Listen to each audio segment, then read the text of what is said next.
The fans know Jamelia, but people who love me will call me Jem. Yeah. Oh, I like it. All right, so we got Jem and Jamelia. Yeah. Okay, so Jem wants real engagement. Yeah. Jamelia is happy with everyone. Absolutely. Have you been Jem on any of your dates here at the agency? What I will say is that I think I enter every date as Jem, and something happens that turns me into Jamelia. And so what I would like to do is show up as Jem. That's sad to me, though. Yeah. That you want to show up as your true, authentic self, and you feel like you can't. Yeah. It's very sad. It's very sad. And I'd love a relationship in which I feel free. Jamelia is an R&B artist who blew up in the early 2000s in the UK. She is very well known for the song Superstar and featuring with Beanie Man and many other songs that also blew up. Now, Jamelia was signed in a music label at the age of 15 and started her music career then, and we're going to take a look at how that looked like for her in those years. Because you said, reflecting back, you realized that you could have done things differently. Oh, yeah. What would you have changed?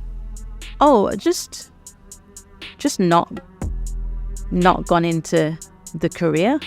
Really? Yeah, I feel like if I hadn't become a singer, I'd probably have a happier family unit.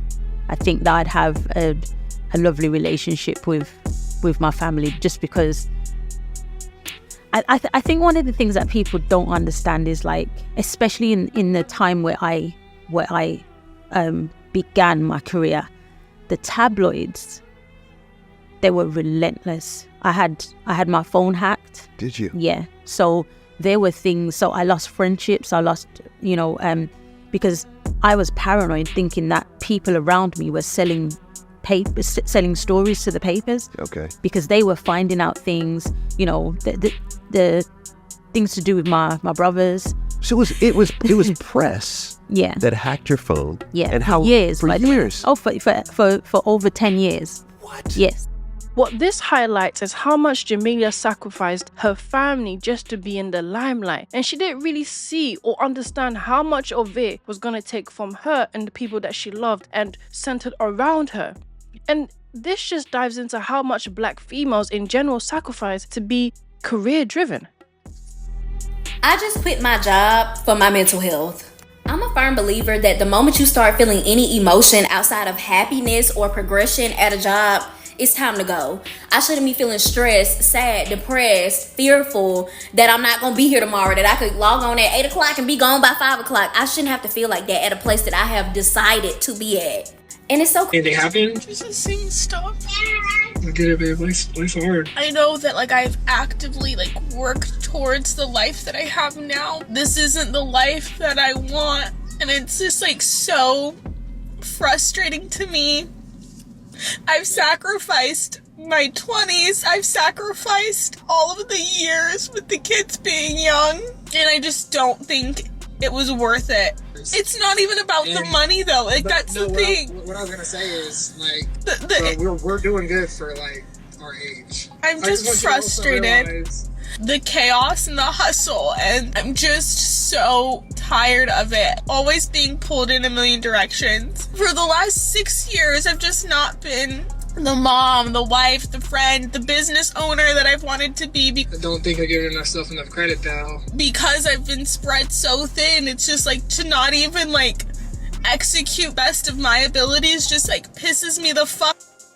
All of this just shows how much Black females are willing to sacrifice to be put at the pinnacle of their careers. And Jamelia is just one of many, but in the music industry. And we're going to dive into more what it takes to be at the top. As we've heard many times in different careers, there's many different ways how Black females choose to use themselves to be put at the top. And then they did this whole thing that I was going to replace Naomi Campbell. I got a modeling contract off the back of it. And it was kind of like I was the sexy Black girl now. And so, okay, I feel like this is important. I was very small for my age for a very, very long time. I've always looked way younger than I actually am. And so I think for me at that age, I must have been about 23, 24, to be seen as sexy was like, oh my gosh, me, okay. And so I definitely fed into it. And lapped it up.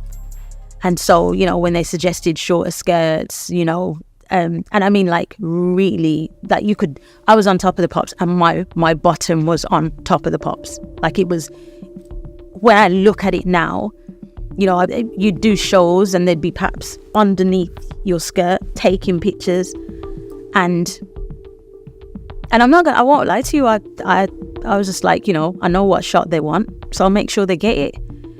But then having a daughter, when she's a baby, it didn't matter. But I'd say like, so 2000, I had my second daughter in 2005. I had my first daughter in 2001. And then my second daughter in 2005. And seeing my then 4-year-old copying my moves, copying my music videos and stuff like that, I was just like, nah. And it wasn't just because it was my daughter. It was like, this is everyone's daughter. Right. And I remember, you know, going in and saying, I don't want to do that anymore. I don't want to influence people's daughters to be sexual. Shit, because, you know, in Cher's episode, or should I say in her conversation, right, what really stood out to me was when she said she was in a management meeting, her husband is with her, and they tell her to go chase Justin Bieber down at a club, get photos with him, and even have a full-on relationship with him in order to promote her album. So did anything along those lines happen to you where you were directed at, you should get with this person, or you should do, you know, something that was just out of your nature? So, you know, that Jamaican saying, "Don't know who we frightened." Yes. I think they knew not to have those type of conversations with me. But that doesn't mean that those conversations weren't had. Like, I remember once having a conversation where, you know, we started on a conversation about me going over to America, and the conversation was, what are you willing to do? And I was like, what do you mean? And another artist was mentioned, and I was told what this artist was willing to do. Obviously I'm not going to mention who that is. Yeah, don't mention the artist, but what was that artist willing to do? To sleep with people. And I was just like, okay, I'm out. Like, I'm out.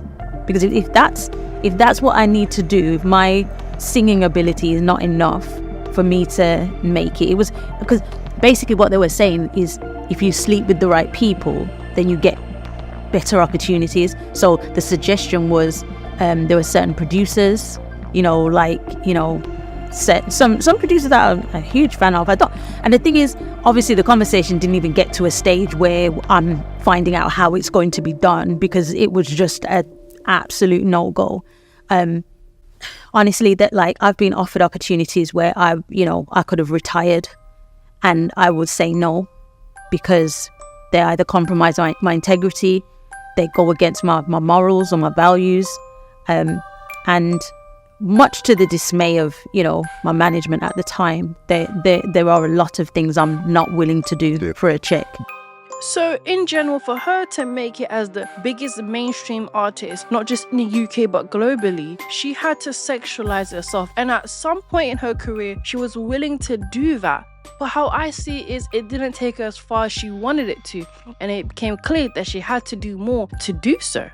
And what happened was, it started to really take a toll in her integrity and the type of example that she was setting, not only to herself, but to her daughters. You know, when people say to me, oh my gosh, you're so strong, my instant, like, emotional reaction is, yeah, but I don't want to be. This is not what I want for myself. I want to be soft. I want to be held. I want to know what that feels like. Like, how does it feel to be a flower? Like, and I think one of the things that I've always kind of wanted is to kind of keep that feeling alive, that kind of excitement, the anticipation. don't really, I just have to be honest, I don't think I enjoy domesticity. I don't think I enjoy that, you know. I tell you what, you know, I would have tried to debate this. Yeah. You know, but I've reached a point where I fully see that society has given us a script. Yeah. And said, the society said, follow the script. Yeah. Or you will be penalized. Yeah. And how you will be penalized is shame. Right? You're not in a nuclear family. You're in a blended family. Shame. Yeah. You raise that child by yourself. Oh, shame. Yeah. You're living apart from your husband. Shame on you. You know what I mean? Yeah. But that is the script. And I think that the more we live according to our own beliefs and our own values, the higher our happiness.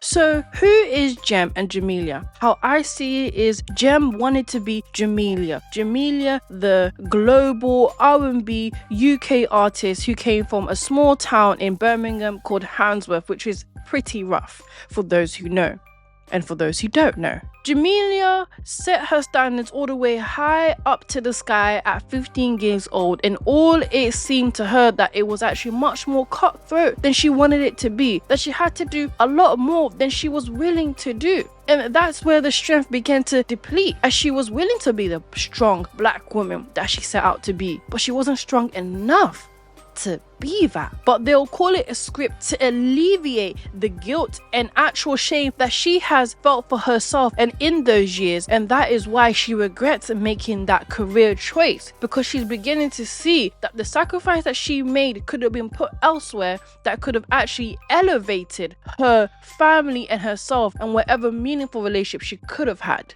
instead of what she does have.